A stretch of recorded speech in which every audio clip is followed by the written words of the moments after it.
Et ce soir, notre invité à 18h20, il est entrepreneur à succès dans la tech notamment. Il est désormais gestionnaire d'une fondation et d'un fonds d'investissement qui soutiennent des organisations qui ont un impact positif sur le monde. Il est l'auteur de l'ouvrage Ose, sorti chez Flammarion. Bonsoir Alexandre Mars. Bonsoir Julien. Merci d'être avec nous dans Europe Soir en direct. Alors ce livre, c'est une sorte de guide pour entrepreneurs en herbe en quelque sorte, qui répond à des questions très simples, très concrètes, avec des solutions. Comment naissent les idées, où trouver le financement. Est-ce qu'avec ce livre, on est sûr de réussir et d'avoir, j'allais dire, votre succès? Ce serait génial, non? Ce serait l'objectif absolu. La réponse est non. Mais en tout cas, la réponse est non. Non, la réponse est non, je dois le dire. Vous êtes franc au moins. Et oui, il faut le dire, c'est quand même pas si simple que ça de réussir. Et puis, la grande question, Julien, c'est comment on définit la réussite? Peut-être qu'il y a 10 ou 20 ans, la réussite était vue différemment. La réussite pouvait juste être une réussite financière. Oui. Aujourd'hui, la réussite, par cette quête de sens absolue, de plus en plus présente, on rend compte que peut-être le succès peut être différent. On dirait un accomplissement personnel. Exactement. En revanche, ce livre, c'est le livre que j'aurais aimé avoir chaque fois que j'ai créé une entreprise. Vous l'avez dit, j'ai créé différentes entreprises et à chaque fois, il manque quelque chose. Vous n'avez pas accès à toute l'information. Vous avez certainement des erreurs à ne pas commettre. Donc, quand je vous dis que vous ne réussirez pas forcément, en tout cas, oui, ça risque de vous éviter beaucoup de soucis, d'échecs potentiels, parce que en fait, ça se vit et puis des choses qu'on ne fait pas deux fois. Alors, vous dites, il y a 11 millions de Français qui souhaitent devenir entrepreneurs, mais au final, il y a seulement 1 million de Français qui se lancent et le font. Pourquoi aussi peu, selon vous? Le risque, la peur du risque, c'est quelque chose qui est très important, en particulier en France, c'est qu'on n'a pas envie d'aller à l'échec. Et c'est vrai que l'entrepreneuriat amène souvent à un échec. C'est très difficile de ne pas avoir un échec avant d'avoir un succès. C'est vrai que ce risque, souvent, on va garder ça et puis on aura des remords, des regrets, 5, 10 ans après. Le nombre de personnes que j'ai vues, Julien, qui m'ont dit « je vais me lancer », et 5 ans après, sont toujours dans leur entreprise. Alors c'est ça qui est intéressant avec ce qu'on vit avec la Covid, c'est qu'on se rend compte qu'il y a de plus en plus de gens qui veulent autre chose. Est-ce que vous avez le sentiment qu'en France, on a un terreau économique de soutien à l'investissement qui ne soutient pas suffisamment les entrepreneurs et les entreprises et ceux qui ont envie de faire? Je vous cite un exemple, Stéphane Bansen, qui est le patron de Moderna, qui est rentré dans le prestigieux classement Forbes des milliardaires. C'est lui qui est à la tête de ce laboratoire qui a réussi le premier à trouver le vaccin contre la Covid. Il est parti aux États-Unis. Est-ce que c'est le symbole de quelque chose qui ne fonctionne pas chez nous? Je ne suis pas persuadé. Je pense qu'il travaillait à l'époque à l'Institut Mérieux et il est vrai que peut-être qu'il s'est rendu compte que ce qu'il avait comme idée n'allait pas forcément être financé. Les financements, peut-être dans la biotech, ce qui est fait Moderna n'est pas forcément si évident que dans d'autres secteurs. Mais il faut bien voir que dans la biotech, c'est des milliards dont vous avez besoin. En revanche, si vous prenez tous les entrepreneurs, les 11 millions de Françaises et de Français qui aimeraient entreprendre, ils n'ont pas besoin d'un milliard pour le lancer. Et là, je trouve qu'il y a depuis, et c'est pas ce gouvernement, pour être très clair, c'est depuis des gouvernements et des gouvernements qui ont fait que c'est pour devenir auto-entrepreneur, c'est pas très compliqué. Vous pouvez en 24 heures, 48 heures. Donc les éléments sont là. On a vu d'ailleurs, la crise du Covid a eu ceci de bénéfique qu'elle favorise l'envie des Français de se mettre à leur compte. Le nombre de créations d'entreprises, alors c'est beaucoup d'auto-entrepreneurs ou des micro-entreprises, a bondi comme jamais, plus de 800 000 pour l'année 2020, ce qui est une progression de 4%, après 10% déjà en 2019, et on est à des niveaux records aujourd'hui. Des niveaux records, et merci de le préciser, nous sommes le pays en Europe où il y a le plus de création d'entreprises. Oui. Mais il y a beaucoup de défaillances d'entreprises aussi. On revient sur le sujet de départ. Évidemment que vous n'allez pas forcément toujours réussir. Il n'empêche que, surtout, lancez-vous, faites-le. Vivre avec des regrets et des remords va certainement être pire que tout. Vous avez un terreau, vous avez un socle, vous avez aujourd'hui des systèmes de financement qui n'existaient pas forcément il y a 10 ans ou 20 ans. Et puis il y a une différence d'approche philosophique, ça c'est moi qui le dis.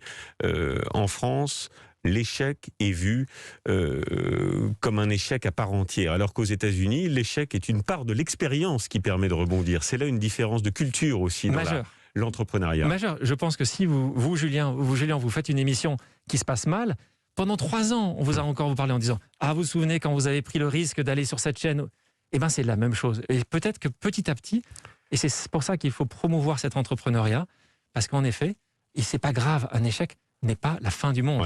Certainement pas. Et c'est là, en plus, que quand vous avez des échecs, vous le savez, on en a tous connu des échecs. Il faut assumer ces échecs. C'est vrai. C'est pas grave. C'est vrai.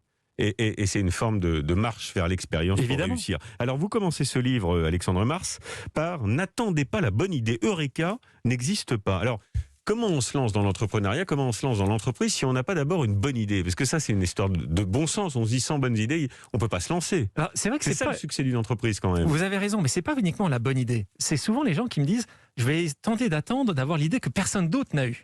Et c'est la différence entre un entrepreneur et un inventeur. Si vous voulez être Elon Musk ou si vous voulez être Steve Jobs, il y a des chances que vous n'y arriviez pas. Ouais. Et c'est là le problème, c'est que vous allez vous mettre une sorte de pression qui sera trop importante. En revanche, si vous trouvez une idée, même si elle existe ailleurs, ça va être dans l'implémentation, ça va être dans la capacité que vous allez délivrer l'idée, ça va être peut-être dans la niche de marché que vous allez prendre. C'est là que tout va tout Quelle changer. est la meilleure idée que vous ayez eue, vous, Alexandre Mars? Alors, sur les différentes entreprises, j'ai monté 5 entreprises, Oui. Julien. Et la première à 17 ans, je crois. La première assez jeune, en effet, à Oui. 17 ans. Et c'est vrai que la plupart, les 4 sur 5, j'ai pas eu une innovation.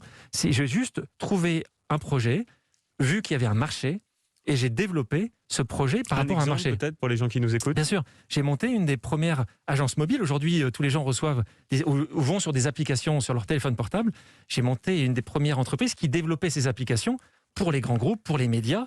Et ça, on était il y a 15 ans de ça. Alors vous dites, faut être attentif quand on a envie de se lancer dans l'entrepreneuriat à ce que vous appelez les signaux faibles. Qu'est-ce que c'est que ça, les signaux faibles?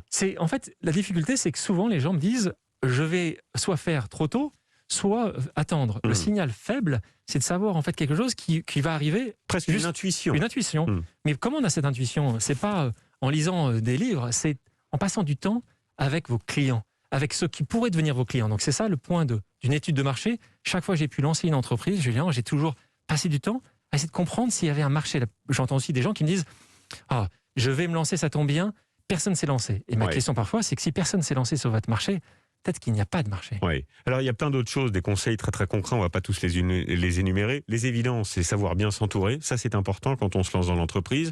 Et puis, aller chercher les financements. Alors, c'est vrai que ça peut être repoussoir. On se dit, oh là là, c'est compliqué, il faut faire les papiers administratifs, il faut que j'aille chercher des financements, faire des levées de fonds pour les entreprises les plus importantes. Et vous nous expliquez comment ça se passe. Oui, important parce qu'il faut mettre le risque souvent sur les autres. Vous mettez déjà beaucoup de votre temps, vous mettez votre énergie, vous mettez parfois votre santé. Essayez de faire financer ces projets par d'autres. Et c'est pour ça, c'est dur parce qu'il faut savoir convaincre. Il faut savoir convaincre. Alors c'est vrai qu'il faut savoir où être avec un associé qui va savoir faire ça. Tout le monde n'a pas en lui la capacité de vendre, de convaincre.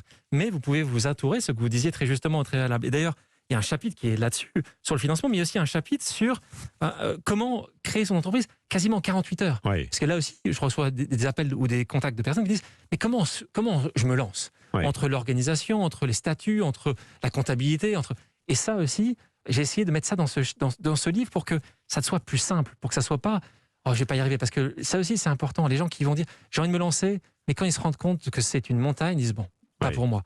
Et c'est pas si simple, c'est pas si compliqué que ça. Quels sont les secteurs dans lesquels vous pensez à date, aujourd'hui, qu'il y a le plus d'opportunités?